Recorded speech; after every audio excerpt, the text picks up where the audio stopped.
Je remercie le pasteur et les frères Neuville. C'est pour ma deuxième fois de prester ici. Nous n'avons pas vraiment le temps. Je crois que vous êtes une église mire. Il y a des choses que nous allons juste citer comme ça.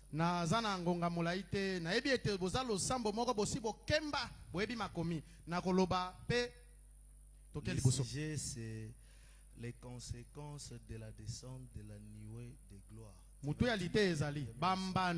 63.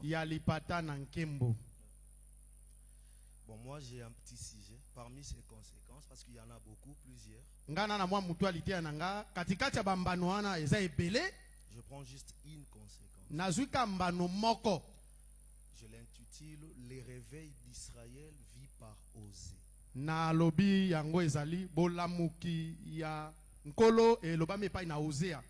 Bon, vous pouvez vous asseoir, je lis. Apocalypse 1:7. Voici, il vient avec les nuées. Tout est levera. Ceux qui l'ont percé et toutes les tribus de la terre se lamenteront à cause de lui.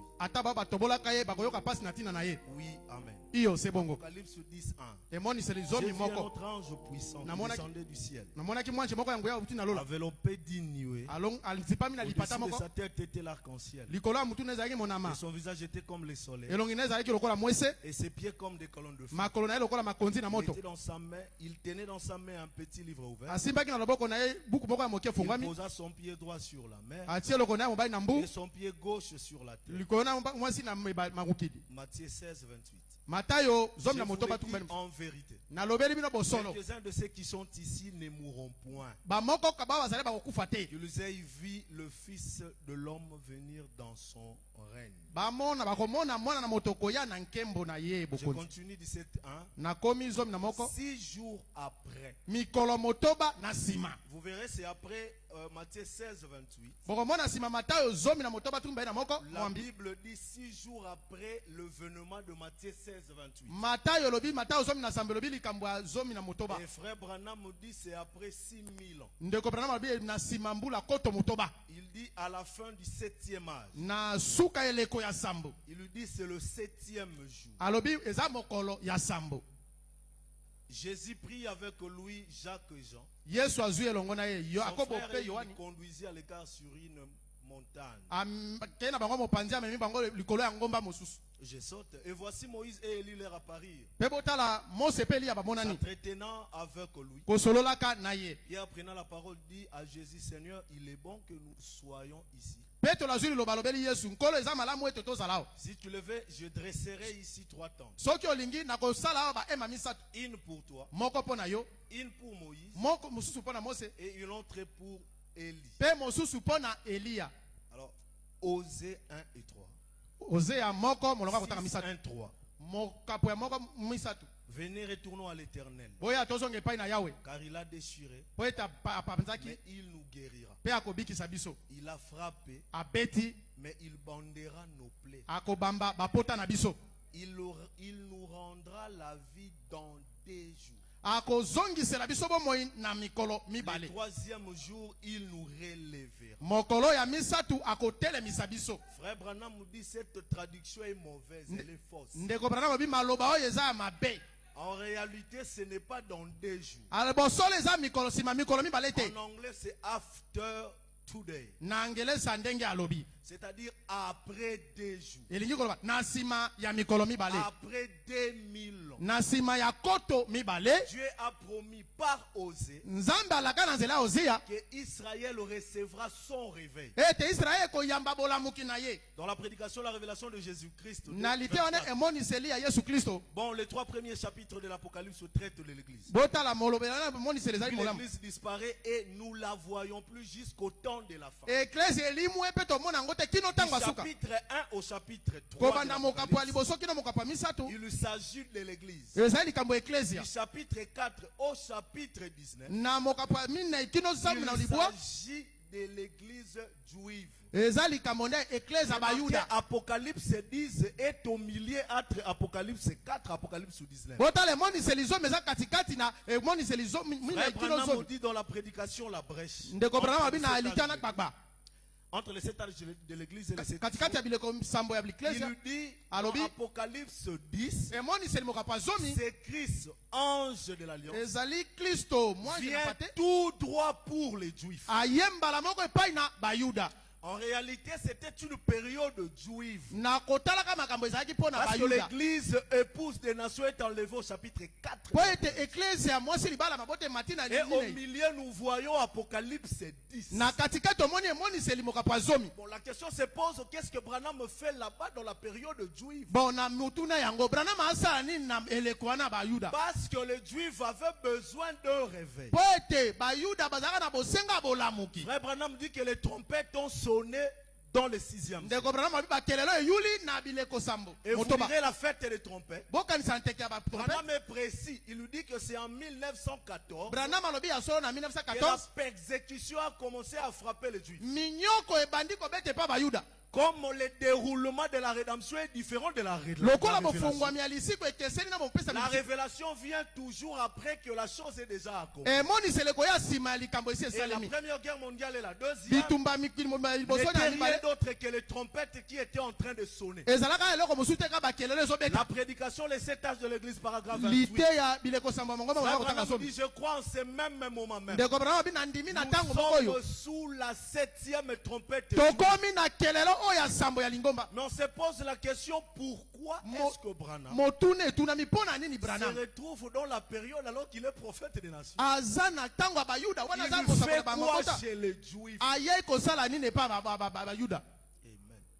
La prédication, question sur les Hébreux. Question réponse sur les Hébreux. 82. Écoutez, je crois vraiment que les Juifs recevront Christ lors de sa seconde venue. Cette seconde venue ne pas l'enlèvement. Parce que frère Branham dit, vous verrez dans les zodiacs, il vient la première fois sous les signes de la Vierge. La seconde fois, il vient sous les signe du lion. Or, quand tu le viens sous le signe du lion, c'est là où il est le fils de Dieu. Quand tu le viens sous le signe du lion, c'est là où Jésus et l'épouse rentrent sur la terre. Et frère Branham dit, c'est là où il est le roi. Ok. Écoutez-les. Paragraphe 9. Nous le voyons donc ici gravissant la montagne que nous appelons la montagne de la transfiguration. J'aime toujours considérer cela tel que c'est écrit, de façon réelle tel que c'est écrit, tel que pratiquement tous mes frères prédicateurs l'abordent comme un type de la seconde venue. Et Branham me dit, et cela est vrai. Donc ce qui s'est passé sur la montagne de la transfiguration, frère Branham me dit que c'était un type de la seconde venue. Ici, moi je prends une seule conséquence pour voir que Jésus-Christ n'était pas transfiguré seul comme ça. Il y avait les gens qui les regardaient. Et frère Branham dit, ceux qui les regardaient transfigurés, c'était Pierre, Jean et Jacques. Branham dit dans le message que c'était le type de 144 000. Dans Apocalypse 10, quand tu lui descends, il vient pour les Juifs. C'est là-bas qu'il apporte les réveils. Mais vous verrez que Osée a prophétisé que après 2000 ans, parce qu'un jour signifie 1000 ans, après 2000 ans, le Seigneur nous donnera un réveil. Frère Branham me dit, ils vivront de nouveau. Remarquez qu'Israël était mort sous la fête de la trompette. La fête de Pentecôte, c'était le 7 âges de l'église.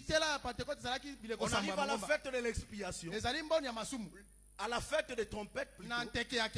Les Juifs sont réunis. Frère Branham dit avec un seul but pour reconnaître leur expiation. Oh, William Mario Branham dit, pour nous l'expiation c'est la parole qui vient dans la chair. Quand nous croyons la parole dans un homme, c'est l'expiation de péché pour nous. Alors la question que je me posais pour les Juifs, c'est quoi? Parce que la nuée est venu. Parce que l'agneau est venu. Reconnaître votre jour et son message. Paragraphe 60. Il est promis qu'Israël aurait de nouveau la vie devant lui. Il nous rendra la vie après 2 jours. Il nous donnera un réveil. Il était mort au fait et à la fête de Pentecôte. 54. Osée dit dans chapitre 6, hein? Retournons à l'Éternel. Il a dit qu'il serait dispersé. Ils l'ont été.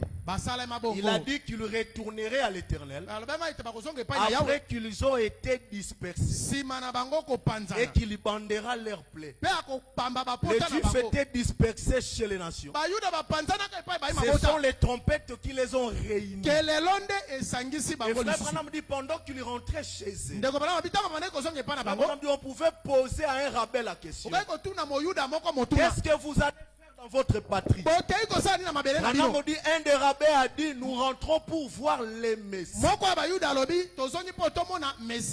Il ne rentrait pas pour voir autre chose. Parce que le vrai juif, les 144 000, c'était ceux-là qui étaient en train de rentrer. Ok. La prédication, la dédicace 27.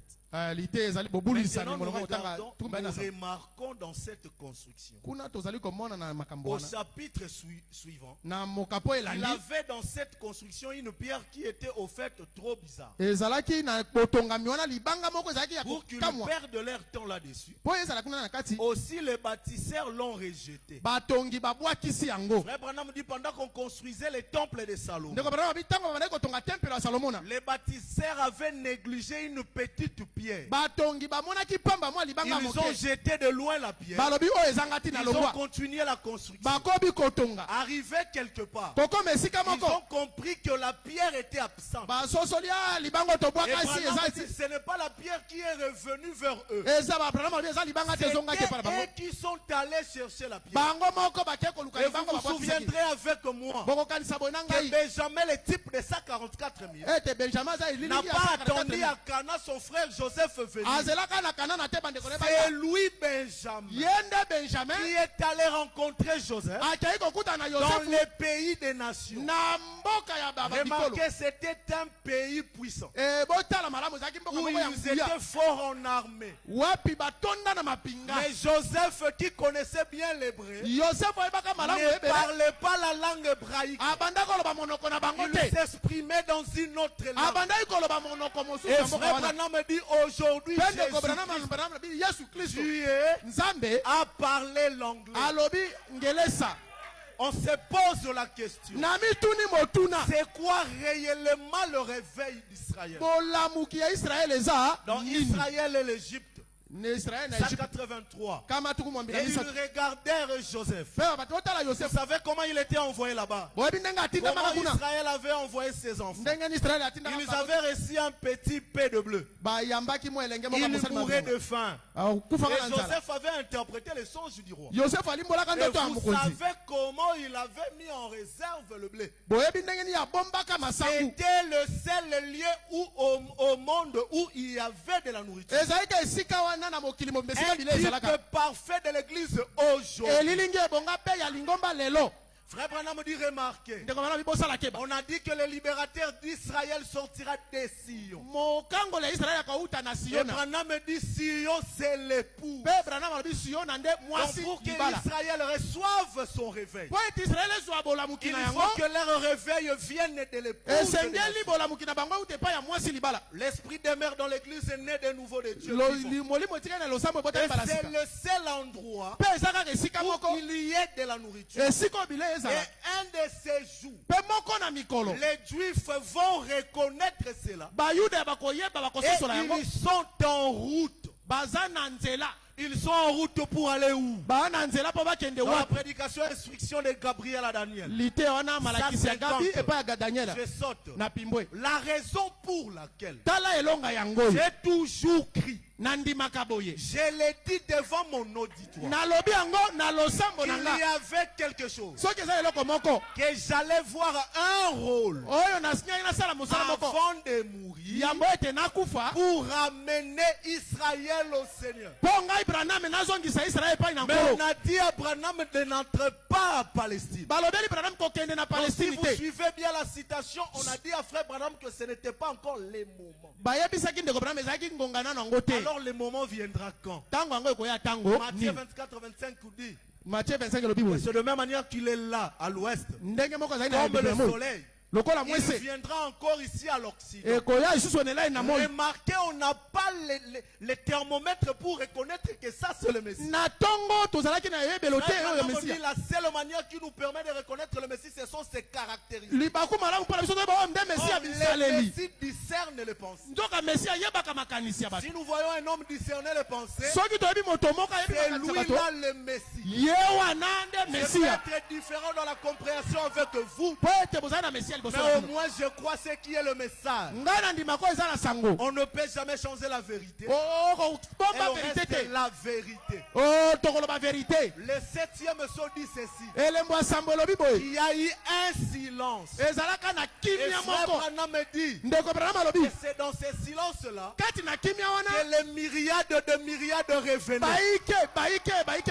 Amen. Aujourd'hui cette écriture est accomplie. J'ai lu l'écriture avec une douzaine de preuves. Montrant que nous vivons dans les dernières jours. La génération qui verra Jésus-Christ retourner sur la terre. Parce que l'enlèvement il est là. Mais quand tu le retournes sur la terre, c'est le 7e saut qui les ramène. Or le 7e saut, c'est les myriades de myriades qui reviennent sur la terre. Et frère Branham me dit que c'est dans ces demi-heures-là que les Juifs vont reconnaître leur Messie. Je vais les lire. La fête des trompettes, 155. Maintenant remarquez, tout à fait la continuité de l'écriture, tout à fait la même. Sous la 7e trompette, pour Israël, c'est la même chose que le 7e saut. Donc si le 7e saut nous ramène Jésus sur la terre, alors la 7e trompette nous ramène Joseph pour les 144. L'âge de l'église de Sardes, 96. Et Jésus vient du ciel avec de myriades de saints. Ça c'est Apocalypse 19. Il faut être capable de relier les Écritures. Et la Bible déclare que le ciel était resté vide pendant une demi-heure. Branham prend les demi-heures du 7e saut. Il lit ça avec Apocalypse 19. Or Apocalypse 19, c'est la seconde venue. C'est là où les Juifs vont reconnaître leur Messie. La fête de trompette 246. Je sors, je prends directement. C'est ce qui leur fait connaître les fils de Dieu révélés. Une durée d'une demi-heure. Ok. C'est merveilleux. Apocalypse chapitre 1. Paragraphe 42. Avant cela, une femme s'éleva dans la réunion. Une baptiste, elle était venue là sans intention particulière. Elle s'est tenue au milieu de l'ensemble. Et le Saint-Esprit descendit sur elle. Et elle commença à parler en langue. Elle ne s'est rendue pas compte de ce qu'elle avait fait. Elle disait, ainsi dit le Seigneur, dans moins de 3 mois, l'esprit au singulier, l'esprit de Moïse, d'Élie et de Christ sera à l'œuvre dans ces bâtiments. Cela s'est réalisé parfaitement. Ce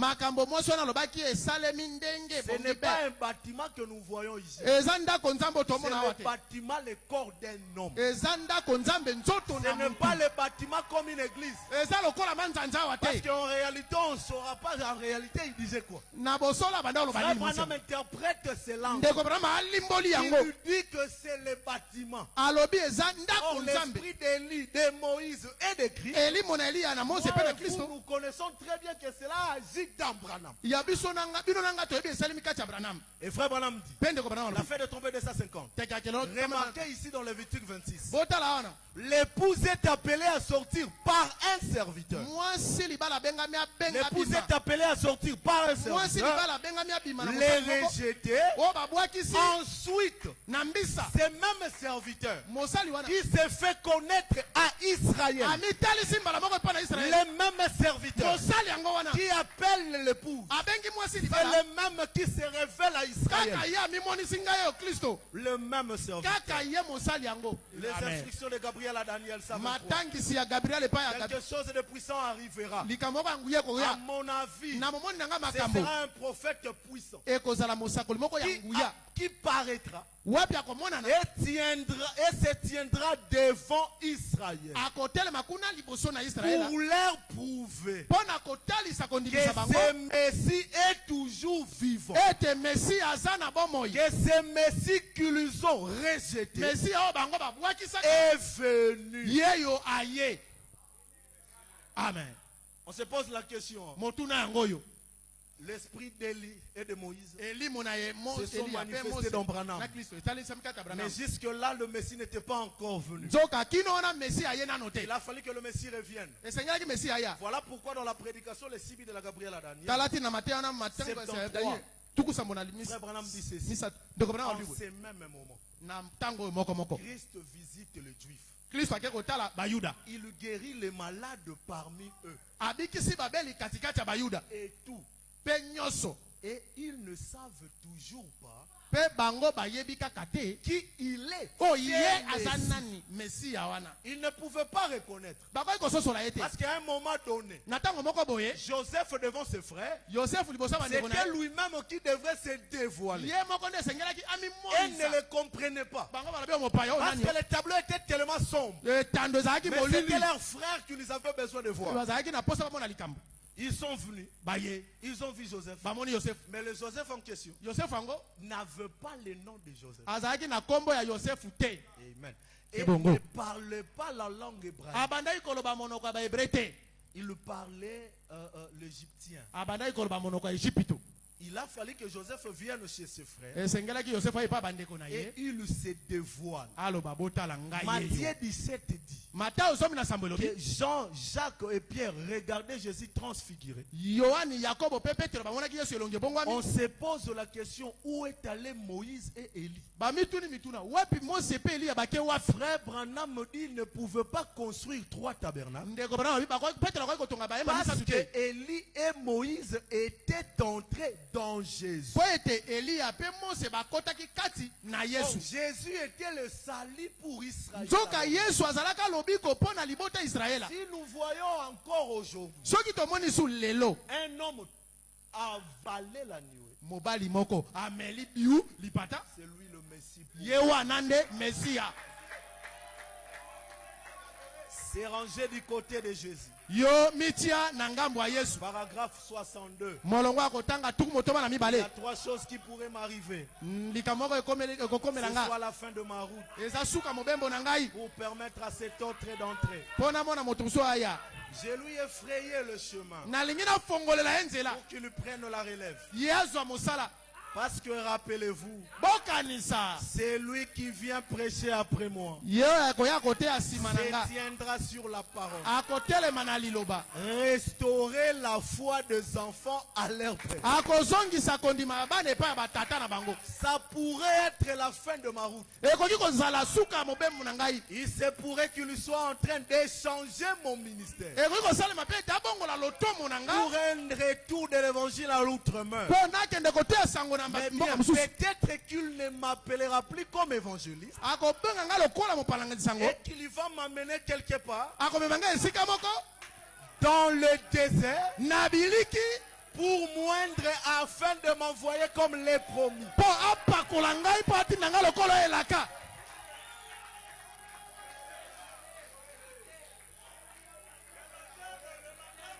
Je n'ai plus le temps.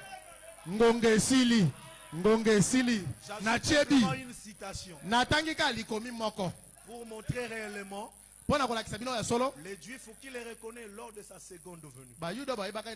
Ils vont reconnaître Messie sous quelle forme? L'opprobre à cause de sa parole. Paragraphe 25.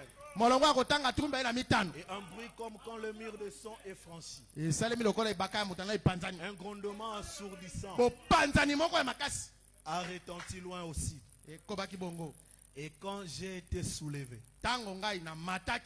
et il y avait la vitesse tellement foudroyante des anges, je les revois très bien en ces moments. Voyez, alors qu'il venait dans cette forme, le 7 anges se sont fondus en William Branham. Alors, les réveils des Juifs, c'est de connaître le Messie qui sort dans Sion. C'est lorsqu'ils ont vu le Messie être manifesté dans William Marion Branham que les Juifs ont réussi la vie. Donc ceux qui entendent encore des choses, un jour on va parler de ça. Que Dieu vous bénisse.